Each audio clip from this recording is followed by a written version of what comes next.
Hi friends, mission GS academy में आपका स्वागत है। डेली की तरह आज मैं फिर आपके लिए 50 क्वेश्चन का टेस्ट सीरीज लाया हूं, जो कि सुबह में 8 बजे चलता है। आज कुछ लेट हो गया है सेट डालने में, फिर कल से सुबह 8 बजे चलेगा।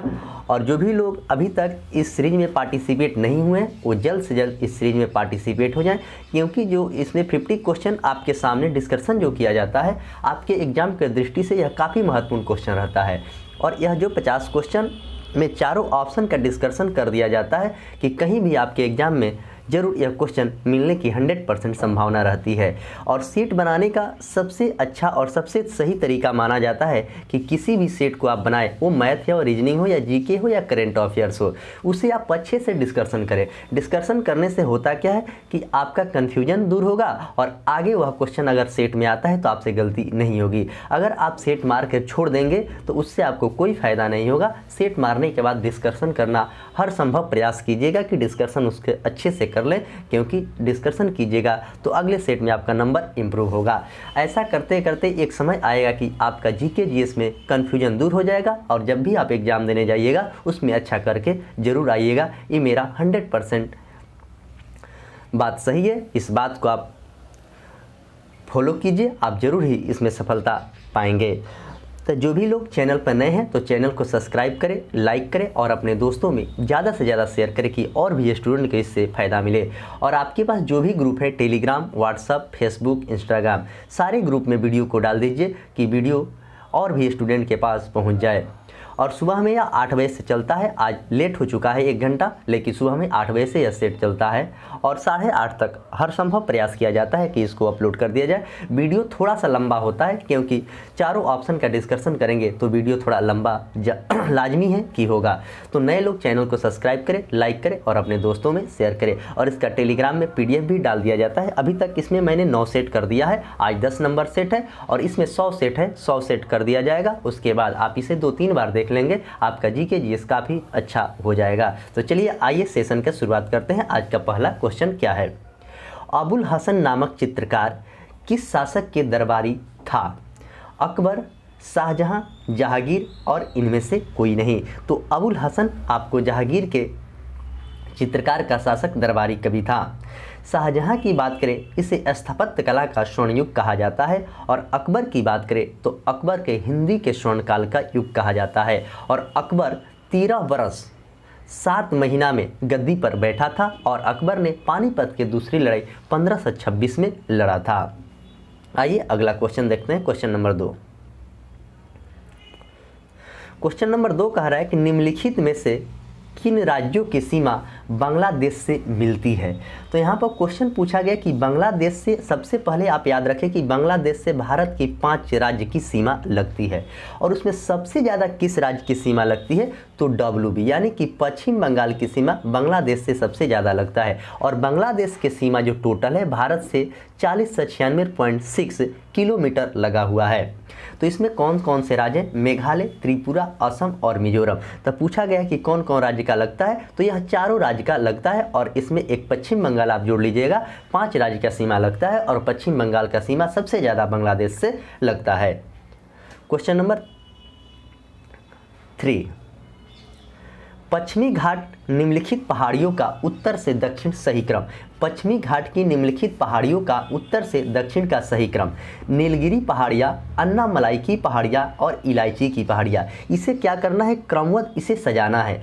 तो इसमें सबसे पहला ऑप्शन जो है वही आपको करेक्ट आंसर है। नीलगिरी की पहाड़ियाँ जो है पश्चिम में है और अन्नामलाई की भी पहाड़ियाँ पश्चिम में है और इलायची की पहाड़ियाँ दक्षिण में है। पर उत्तर से दक्षिण का सही क्रम बताना है तो उत्तर में नीलगिरी हो गया, अन्नामलाई हो गया और इलायची की पहाड़ियाँ आपको दक्षिण में हो गया। तो इसका आंसर आपको ऑप्शन ए करेक्ट है। Question number 4। भगवान महावीर वन्यजीव अभ्यारण्य किस राज्य में है? भगवान महावीर वन्यजीव अभ्यारण्य भारत के किस राज्य में है? यह क्वेश्चन पूछा गया है। उत्तर प्रदेश, बिहार, गोवा और कर्नाटक।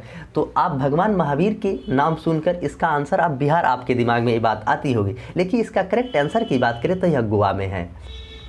बिहार में महावीर का जन्म वैशाली के कुंड ग्राम में 540 ईसा पूर्व में हुआ था। वो जैन धर्म के 24वें एवं अंतिम तीर्थंकर थे और 72 वर्ष की अवस्था में उनकी मृत्यु हो गई थी और प्रथम उपदेश उन्होंने आपको राजगीर में दिया था। उत्तर प्रदेश की बात करें तो उत्तर प्रदेश जनसंख्या की दृष्टि से भारत का सबसे बड़ा राज्य है और कर्नाटक में सबसे ज़्यादा आपको कहवा भी होता है। आइए क्वेश्चन नंबर 5, वर्षा का पीएच मान कितना होने पर हमें उसे अम्ल वर्षा की संज्ञा देते हैं? 5.5 से अधिक, 5.5 से कम या 6 से अधिक और 3.5 से कम। तो इसमें अम्लीय पूछा गया है। जब 7 से पीएच मान कम होता है उसे अम्लीय कहा जाता है, जब 7 होता है उसे उदासीन कहा जाता है। जैसे जल का पीएच मान 7 होता है और 7 से ऊपर जो होता है उसे क्षारीय कहा जाता है, यानी कि बेस कहा जाता है। तो रक्त का पीएच मान आपको 7.4 है। तो यहाँ पर अम्ल का पूछ रहा है वर्षा जल का पीएच मान, तो इसका आंसर हो जाएगा आपको ऑप्शन बी, यानी कि 5.5 से कम होता है। क्वेश्चन नंबर 6, संविधान सभा के लिए चुनाव कब हुआ था? संविधान सभा के लिए अप्रैल मई 1946, जुलाई अगस्त 1946, नवंबर दिसंबर 1946 और जनवरी फरवरी 1946। तो संविधान सभा की चुनाव की बात करें तो जुलाई और अगस्त 1946 में हुआ था। और संविधान सभा के प्रथम उपाध्यक्ष की बात करें तो सच्चिदानंद सिन्हा बने थे और अस्थायी अध्यक्ष डॉक्टर राजेंद्र प्रसाद बने थे। क्वेश्चन नंबर 7, संविधान का वह कौन सा भाग है जिसे लागू करवाने के लिए व्यक्ति सीधे उच्चतम न्यायालय में जा सकते हैं? कौन सा भाग है जिसे व्यक्ति लागू करवाने के लिए उच्चतम न्यायालय में जा सकते हैं? यह क्वेश्चन काफ़ी इंपॉर्टेंट क्वेश्चन है, ऐसा क्वेश्चन आपके एग्जाम में पूछा जाता है। तो भाग 3, भाग 4, भाग 5 और भाग 6, तो कौन सा यह भाग है? तो आपको भाग 3 है जिसे मौलिक अधिकार का बात कहा गया और अमेरिका के संविधान से लिया गया। और भाग 3 में अनुच्छेद 12 से लेकर 35 तक की बात कही गई है। अनुच्छेद 32 के तहत ही सर्वोच्च न्यायालय में सीधे व्यक्ति जा सकता है किसी भी अपील के लिए। राज्य के नीति निर्देशक तत्व की बात करें तो भाग 4 में है और यह 36 से 51 तक है। राज्य के नीति निर्देशक तत्व आयरलैंड के संविधान से लिया गया है। भाग 5 में संघ है और भाग 6 में राज्य है। तो आइए क्वेश्चन नंबर 7 देखते हैं। क्वेश्चन नंबर 8 नंबर क्वेश्चन कह रहा है स्वदेशी आंदोलन की शुरुआत किस अधिवेशन के बाद हुआ था? ऐसा क्वेश्चन आपके यूपी पेट के एग्जाम में पूछा गया था। तो कानपुर अधिवेशन, सूरत अधिवेशन, बनारस अधिवेशन और मुंबई अधिवेशन। तो स्वदेशी आंदोलन की शुरुआत पूछ रहा है, तो इसका आंसर हो जाएगा बनारस अधिवेशन। सूरत अधिवेशन 1907 में हुआ था और मुंबई में अधिवेशन तो आपको बहुत बार हुआ है। क्वेश्चन नंबर 9, चंपारण सत्याग्रह के प्रमुख किसान नेता कौन था? राजकुमार शुक्ल, बृजकिशोर प्रसाद, स्वामी सहजानंद सरस्वती और ऑप्शन डी की बात करें तो इनमें से कोई नहीं। तो चंपारण सत्याग्रह के प्रमुख किसान नेता आपको राजकुमार शुक्ल थे। 1916 में लखनऊ अधिवेशन हुआ था, उसी में महात्मा गांधी को उन्होंने चंपारण आने का आश्वासन किया था और तिनकठिया खेत के लिए, नील की खेती के बढ़ावा देने के लिए। क्वेश्चन नंबर 10, निम्नलिखित में से कौन सा प्रत्यक्ष कर नहीं है? निगम कर, आयकर, सीमा शुल्क और इनमें से कोई नहीं। तब पूछा गया कि यहाँ पर कौन सा प्रत्यक्ष कर नहीं है, तो आपको सीमा शुल्क नहीं है, लेकिन निगम कर और आयकर प्रत्यक्ष कर है। क्वेश्चन नंबर 11,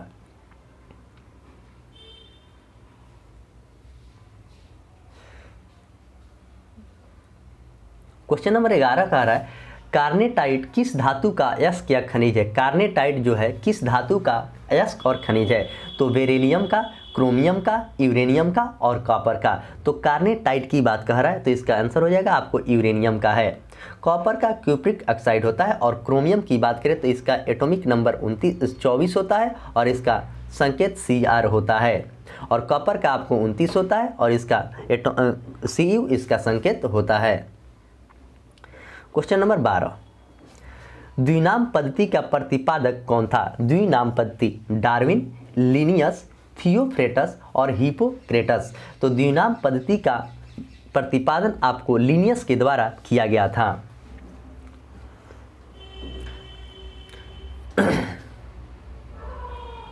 क्वेश्चन नंबर 13, किस संविधान संशोधन के द्वारा एक ही व्यक्ति को 2 या 2 से अधिक राज्यों का राज्यपाल बनाने का प्रावधान किया गया है? मतलब कौन सा संविधान में संशोधन किया गया कि एक व्यक्ति 2 राज्यों का राज्यपाल बन सकता है? तो 7वां संविधान संशोधन के द्वारा, 24वां संविधान संशोधन के द्वारा, 42वां संविधान संशोधन के द्वारा और 44वां संविधान संशोधन के द्वारा। तो इसका आंसर की बात करें तो 7वां संविधान संशोधन के द्वारा यह प्रावधान किया गया था। 42वां संविधान संशोधन 1976 में हुआ था, और 44वां संविधान संशोधन 1978 में हुआ था। और 24वां संविधान संशोधन आप लोग कमेंट बॉक्स में बताएंगे कि 24वां संविधान संशोधन कब हुआ था।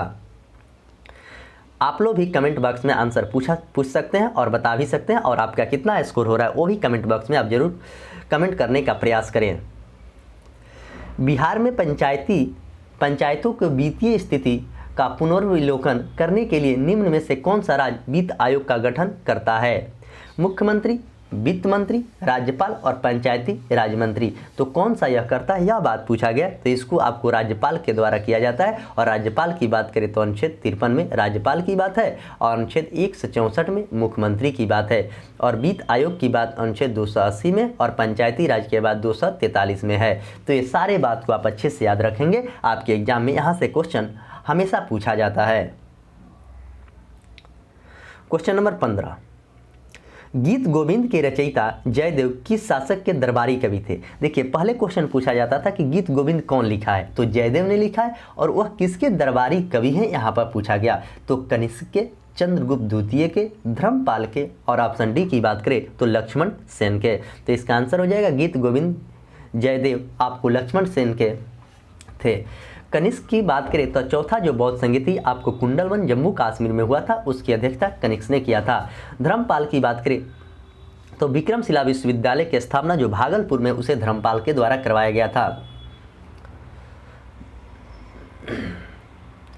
क्वेश्चन नंबर 16, हंटर कमीशन की रिपोर्ट किसके विकास पर जोर दिया गया था? हंटर जो कमीशन था, बालिकाओं की शिक्षा को, उच्च शिक्षा को, प्राथमिक शिक्षा को और तकनीकी शिक्षा को।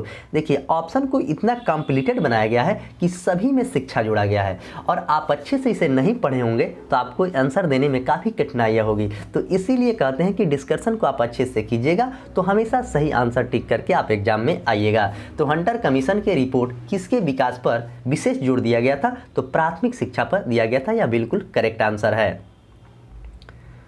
क्वेश्चन नंबर 17, भारतीय संविधान के अनुच्छेद 244 संबंधित है।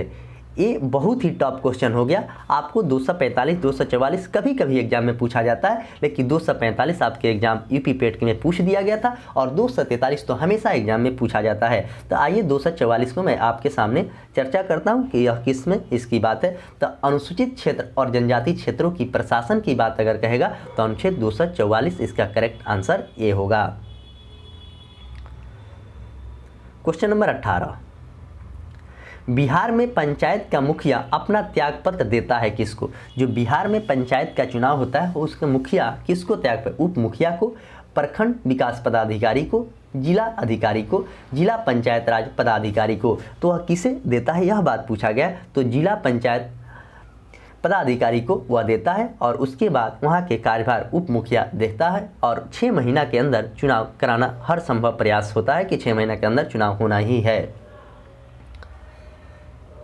क्वेश्चन नंबर 19, निम्नलिखित में से कौन सा देश भू अवशेषित नहीं है? यहाँ पर नहीं पूछा गया है। तो अफगानिस्तान, मंगोलिया, बोल्विया और रूस। तो इसमें कौन सा नहीं है? तो आपको रूस नहीं है। मंगोलिया की राजधानी उलन बटोरा है।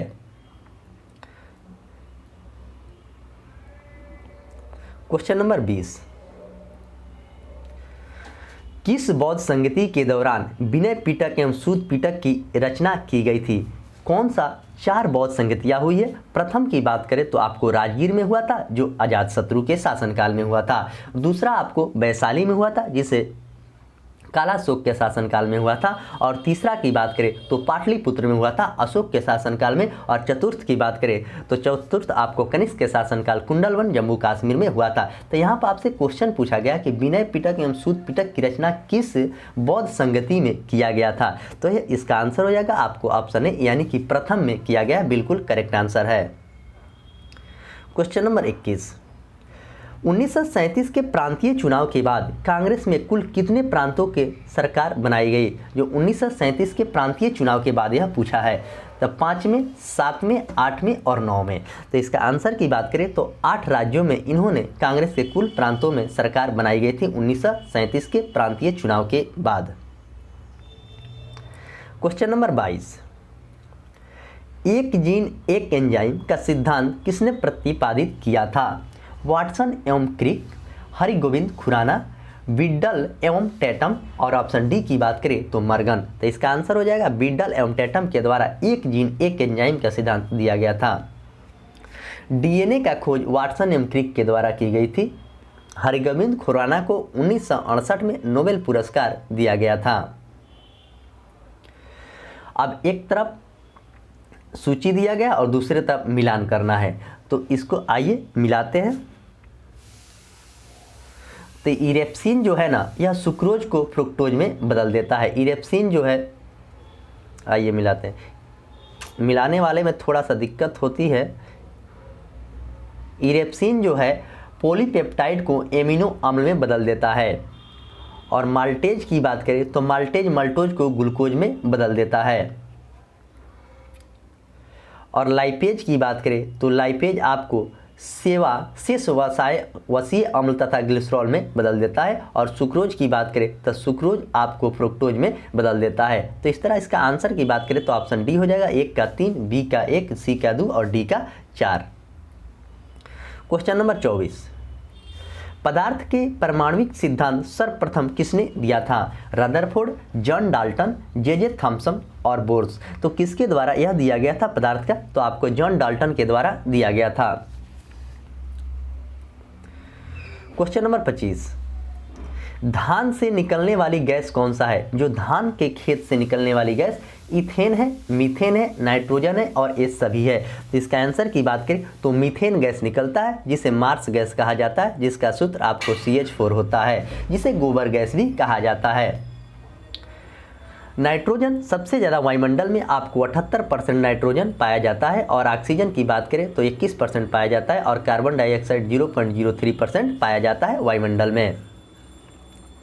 क्वेश्चन नंबर 26, गुरुत्वाकर्षण बल निम्नलिखित में से किस स्थान पर सबसे ज़्यादा होता है? गुरुत्वाकर्षण का बल जो होता है किस स्थान पर सबसे ज़्यादा होता है? तो विषुवत रेखा पर, कर्क रेखा पर, मकर रेखा पर और ध्रुव रेखा पर। तो गुरुत्वाकर्षण का बल सबसे अधिक आपकी बात करें तो यह ध्रुव पर सबसे अधिक होता है, और विषुवत रेखा पर कम होता है।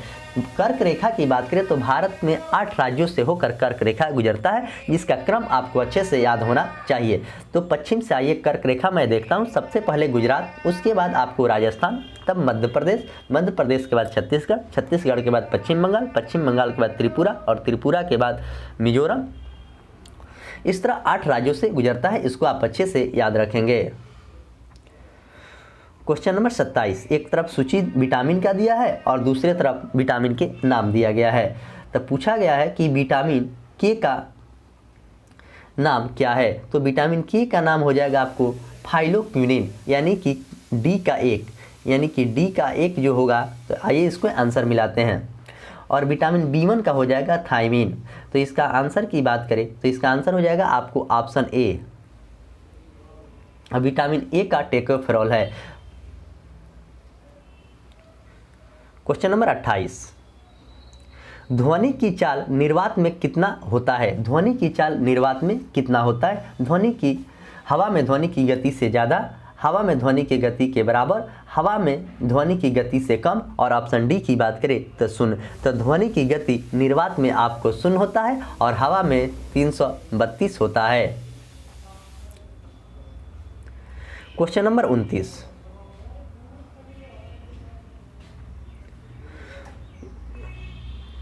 क्वेश्चन नंबर 29 कह रहा है, एक वर्ण पुरुष समान महिला की संतान में पुत्रों की वणता होने की संभावना कितनी होती है?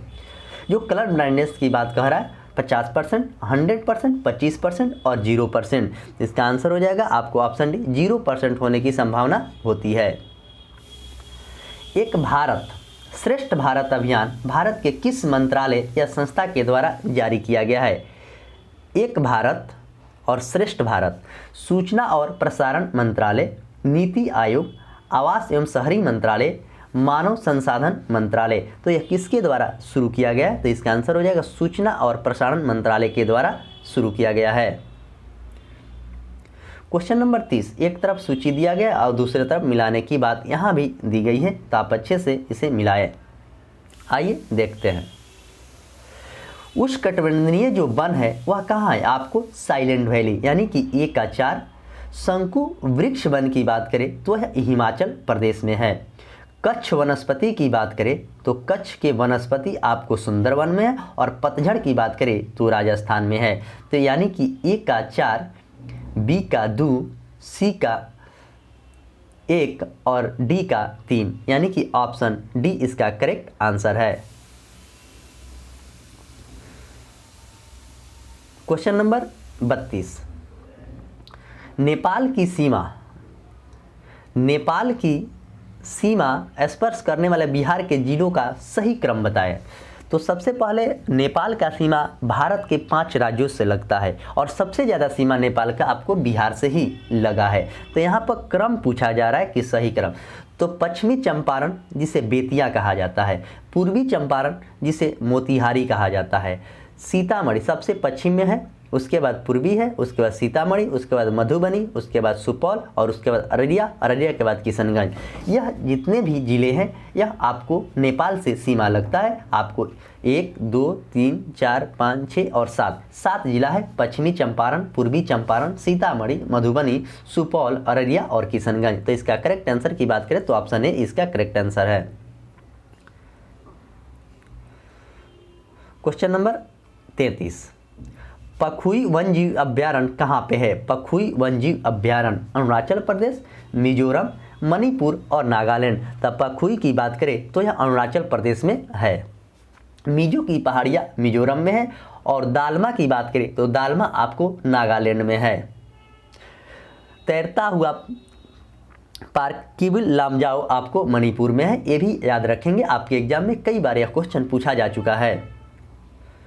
क्वेश्चन नंबर 34, केंद्रीय वनस्पति अनुसंधान संस्थान कहाँ पे है? केंद्रीय वनस्पति लखनऊ, कोलकाता, नई दिल्ली और देहरादून। तक केंद्रीय वनस्पति की बात करें तो इसका लखनऊ में है। बोटेनिकल गार्डन आपको कोलकाता में है।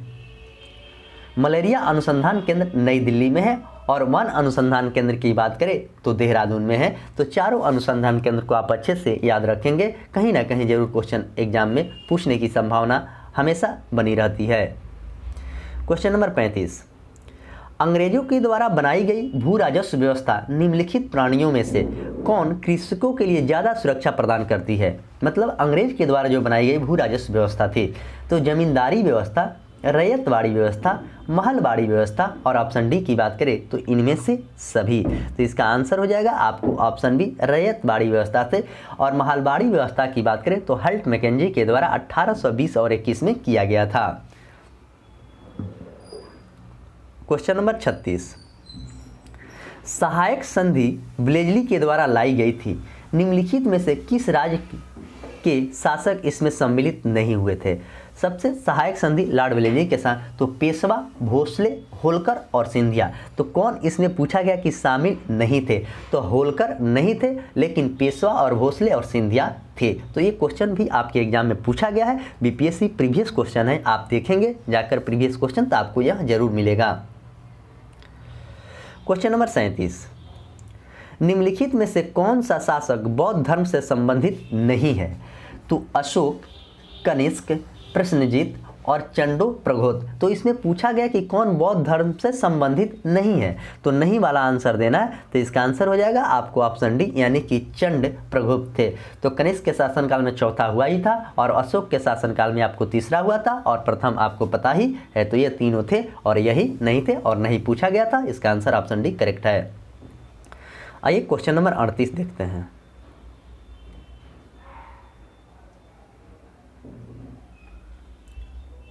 क्वेश्चन नंबर 38, बुद्ध की खड़ी प्रतिमा निम्नलिखित में से किस काल में बनाई गई थी? ये भी क्वेश्चन बहुत बार पूछा गया है। बुद्ध की खड़ी प्रतिमा गुप्त काल में, गुप्तोत्तर काल में, कुषाण काल में और सातवाहन काल में। तो इसका आंसर की बात करें तो इसका आंसर हो जाएगा आपको कुषाण काल में गुप्त की खड़ी प्रतिमा का निर्माण की गई थी। सातवाहन वंश की राजधानी आंध्र सातवाहन है। क्वेश्चन नंबर 39, किस राजवंश ने सर्वाधिक सोने के सिक्के चलाए थे? सुंग, इंडो ग्रीक, कुषाण और गुप्त वंश। सर्वाधिक सोने का सिक्का किसने चलाया था, यह बात पूछा गया। तो गुप्त वंश के द्वारा सबसे ज़्यादा सोना का सिक्का चलाया गया था, और सबसे शुद्ध कहेगा तो कुषाण वंश के द्वारा सोना का सिक्का चलाया गया था। और सबसे पहले सिक्का किसके द्वारा चलाया गया था? तो इंडो ग्रीक के द्वारा यानी कि हिंद यूनानी के द्वारा चलाया गया था। तो तीनों क्वेश्चन ऐसे पूछता है और तीनों क्वेश्चन को आप अच्छे से याद रखेंगे। शुद्ध कहेगा तो कुषाण, सबसे ज़्यादा कहेगा तो गुप्त वंश और सबसे पहले कहेगा तो हिंद यूनानी के द्वारा। शुंग वंश की स्थापना पुष्यमित्र शुंग के द्वारा की गई थी। क्वेश्चन नंबर 40, निम्नलिखित में से कौन सही नहीं है? हिंदुओं पर लगाया गया कर जजिया कर है। इसमें पूछा गया है कि कौन सा सही नहीं है। तो हिंदुओं के द्वारा लगाया गया कर जजिया कर सही है, बिल्कुल सही है। मुस्लिम के द्वारा दिए जाने वाला कर जकात, ये भी बिल्कुल सही है। युद्ध में लूटा गया माल उसे खुम्स कहा जाता है और मुस्लिम के द्वारा दिए जाने वाले भूमि कर को खराज नहीं कहा जाता है। यही आपको गलत था और गलत को ही चुनना था। तो इसका आंसर हो जाएगा आपको option D. Question number 41, Niccolo Conti किस देश की यात्री था? पुर्तगाली के, मोरक्को के, इटली के और रूस के। तो निकोलो कांटी की बात करें तो यह इटली के था और वास्को डी गामा जो भारत के खोज किया था वो पुर्तगाल के था और 1498 में उन्होंने भारत से आया था।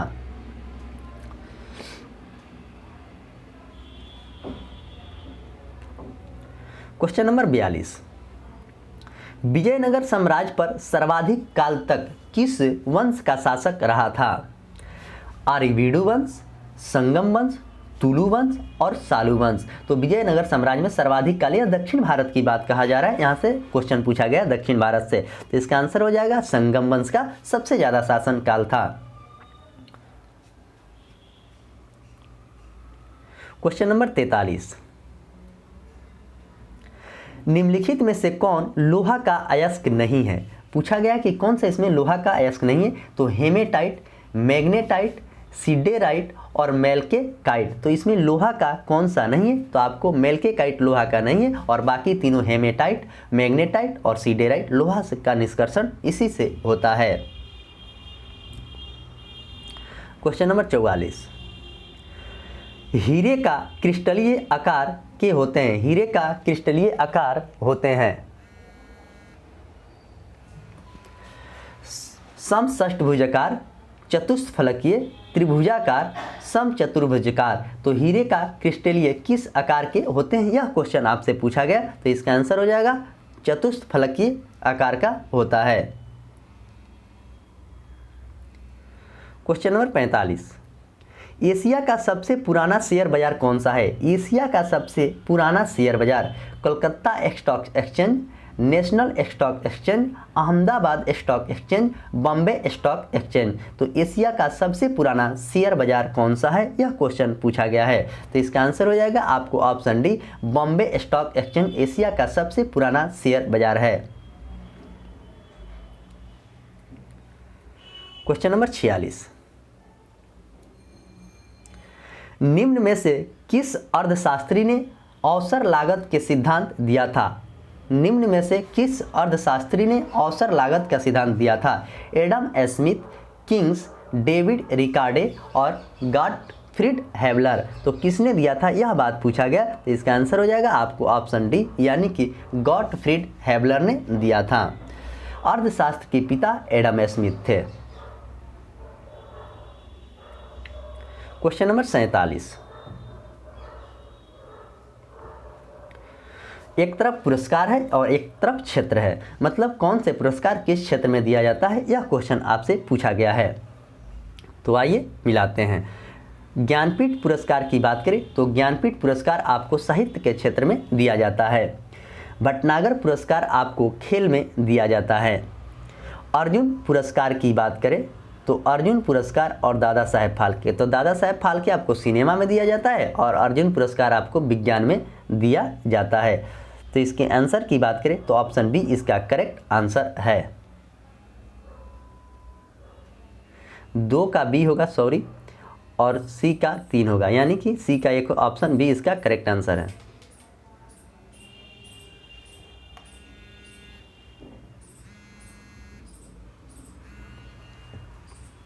क्वेश्चन नंबर 48, निम्नलिखित में से कौन सी नदी जम्मू कश्मीर में प्रवाहित नहीं होती है? तो सिंधु, चिनाब, झेलम और सतलज। इसमें पूछा गया है कि कौन सा नदी जो है जम्मू कश्मीर में प्रभावित नहीं होती है, तो इसका आंसर हो जाएगा 1 और 4, 2 और 4, 3 और 4, 1, 2, 3। तो कौन सा इसमें प्रभावित नहीं के पूछा गया है, तो इसका आंसर हो जाएगा आपको ऑप्शन ए, यानी कि सिंधु और सतलज नहीं प्रभावित होता है, लेकिन झेलम और चिनाब प्रभावित होता है। Option A correct answer. Question number 49, निम्न में से मेडागास्कर की राजधानी है एंटानोर्विया, विक्टोरिया, नसाउ और पोर्ट लुइस। तो मेडागास्कर राजधानी कहाँ का है, तो मेडागास्कर की राजधानी एंटानोर्विया है। मॉरिशस की राजधानी आपको पोर्ट लुइस है। आइए क्वेश्चन नंबर 50, आज के सेशन के लास्ट क्वेश्चन, यानी कि 50 नंबर क्वेश्चन 10 नंबर सेट का। 2011 के जनगणना के अनुसार निम्नलिखित राज्यों में से किसमें नगरीकरण का स्तर सबसे निम्न है। 2011 के जनगणना के अनुसार आंध्र प्रदेश, हरियाणा, मिजोरम और पश्चिम बंगाल। तो 2011 के जनगणना के अनुसार निम्नलिखित राज्यों में से किसका नगरीकरण सबसे कम है, यह बात आपसे पूछा गया, तो इसका आंसर हो जाएगा आपको पश्चिम बंगाल। और भाषाई के आधार पर बनने वाला भारत के प्रथम राज्य की बात करें तो आंध्र प्रदेश था। और लिंगानुपात सबसे कम हरियाणा का है और लिंगानुपात सबसे ज़्यादा आपको केरल का है। तो आइए यहाँ पर देखते हैं कि कुछ स्मरणीय तथ्य डेली दिया जाता है आपको। प्राचीन भारत का सब स्मरणीय तथ्य है, उसके बाद मध्यकालीन भारत आएगा, उसके बाद आधुनिक भारत आएगा। सारे चीज़ को मेंशन इस बुक में किया गया, तो इसलिए मैं बार बार कहता हूँ कि इस बुक को आप अच्छे से पढ़ें, अच्छे से फॉलो करें और डिस्कशन करें, आपको काफ़ी ज़्यादा फायदा मिलेगा। तो पल्लव वंश के संस्थापक की बात करें तो सिंह विष्णु पल्लव वंश के संस्थापक है। इस वंश की राजधानी की बात करें तो कांचीपुरम इसकी राजधानी है पल्लव। मत विलास प्रहसन के लेखक कौन है, तो महेंद्र वर्मन इसी वंश से संबंधित है। मत विलास प्रहसन के लेखक महेंद्र वर्मन प्रथम है और इसी वंश से संबंधित है। अगला है महाबलीपुरम के एकाश रथ मंदिर का निर्माण कराया था नरसिंह वर्मन प्रथम के द्वारा। नरसिंह वर्मन प्रथम के द्वारा। इसने वातापी कोट का भी धारण किया था। कौन, वातापी कोट का भी धारण नरसिंह वर्मन प्रथम ने ही किया था। अगला है कांची में स्थित कैलाश मंदिर का निर्माण करवाया था नरसिंह वर्मन द्वितीय। तो कांची में जो कैलाश मंदिर है उसकी निर्माण वर्मन द्वितीय, नरसिंह वर्मन द्वितीय के द्वारा करवाया गया था। प्रसिद्ध पुस्तक 10 कुमार चरित्र के लेखक आपको दांडी हैं और इन्हीं के दरबार में रहते थे। तो इस तरह स्मरणीय तथ्य जो दिया गया था इंपॉर्टेंट, आपके सामने मैं उसको पेश किया हूं और अच्छे से इस सेट का डिस्कशन आपके सामने पेश किया जाता है कि कहीं से भी आपको इसमें डाउट ना हो। तो मैं आशा करता हूं कि यह वीडियो आपको काफ़ी अच्छा लगता होगा। तो लाइक एंड शेयर कमेंट करना ना भूलें और अपने दोस्तों में ज़्यादा से ज़्यादा शेयर करें। और चैनल पर जो भी लोग नए हैं चैनल को सब्सक्राइब करें, लाइक करें और अपने दोस्तों में एक बार ज़रूर शेयर करने के प्रयास कीजिएगा। तो शाम को ग्रुप डिस्कशन अभी नहीं ही चलेगा, अब छठ बाद चलेगा और यह डेली टेस्ट सीरीज आपको आते रहेगा। आप इसमें पार्टिसिपेट होते रहिएगा। 50 क्वेश्चन का मतलब है तो 200 क्वेश्चन का मैंने चर्चा आपके सामने 30 से 35 मिनट में करता हूं। तो चलिए मैं इसी के साथ सेशन के समाप्त करता हूं। मिलेंगे फिर अगले सुबह में, तब तक के लिए धन्यवाद।